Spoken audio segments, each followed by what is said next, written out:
You can only catch the first Pokemon you see on the route, it has to be nicknamed, and if it faints, it's permanently dead.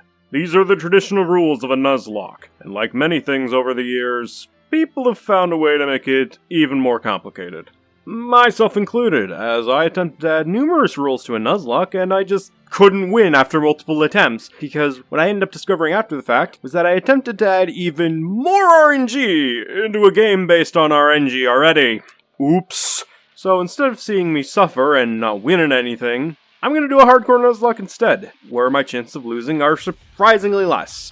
And it only adds 3 extra rules. No overleveling past the gym leader's 8s, no items in battles, and I must use set mode, which means I am not given an option to switch after I faint one person's mon. As for why I chose Pokemon Sapphire, well, the 2024 Carrington event destroyed several of my electronics, which included my copy of Pokemon Ruby.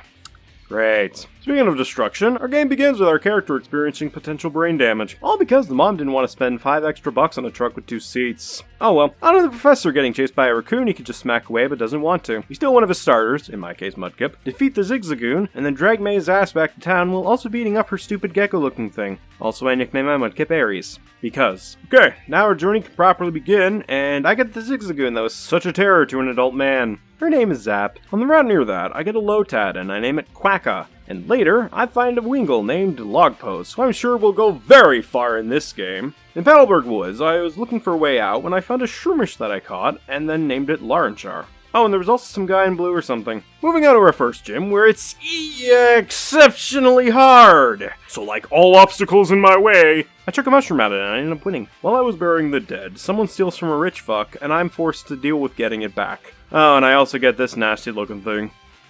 Perfect, and to save time grinding it up, I just use a rare candy cheat. I await the comments for doing so in the comments section. Don't worry, I'll read it. In 10 years. Anyway, I got the stolen goods back, got a Whismer in the cave named Deathclock, and went off to the next city to be a delivery boy again.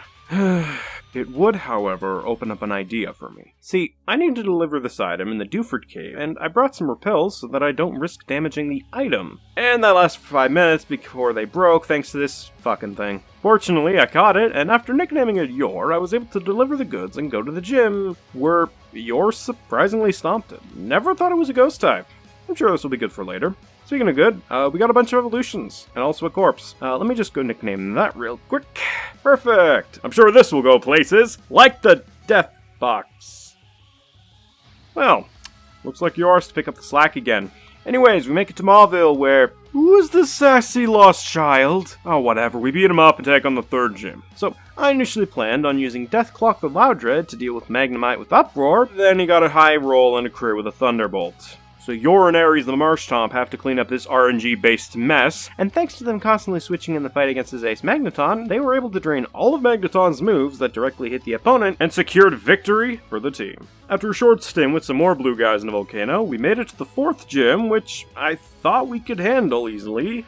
But Flannery's Torkoal said otherwise, as it brought Aries to low health, and Yor had to step in again to clean up this mess. Only for Torkoal to get an overheat and killed Yor at full health. Ugh!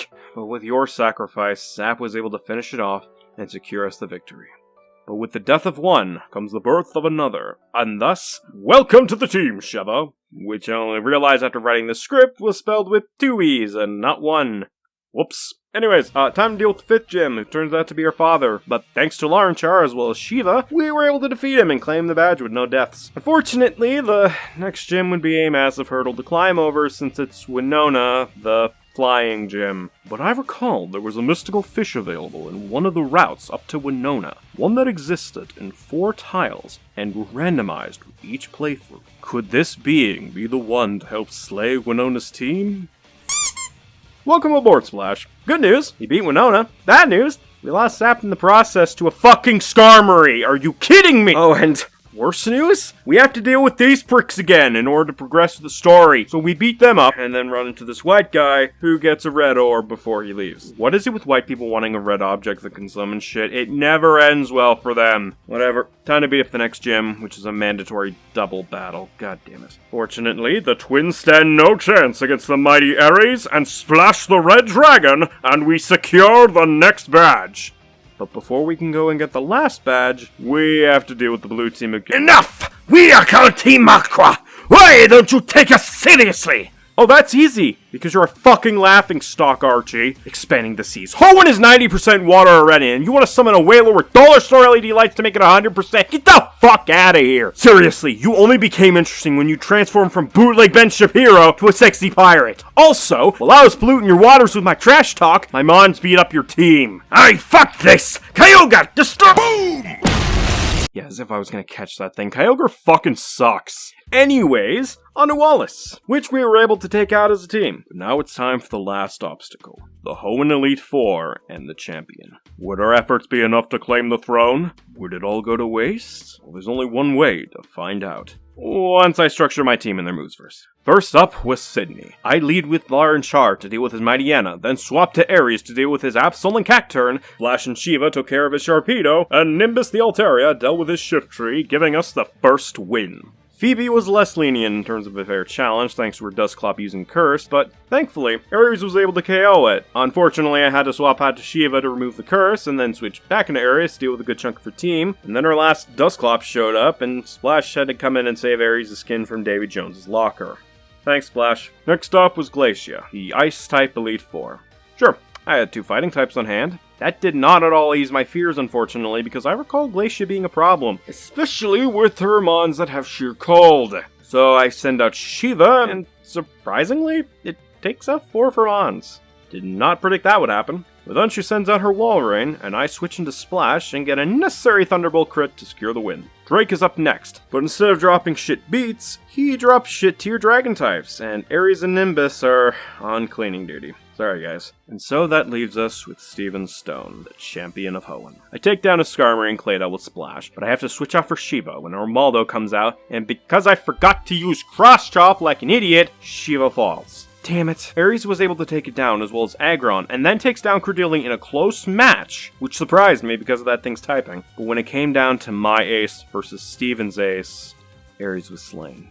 But he gave it his best effort. Nimbus comes out and paralyzes the Iron Giant, but falls to a Psychic. Laranchar does manage to hit it with Sky Uppercut, but it's not enough to take it down, and it falls.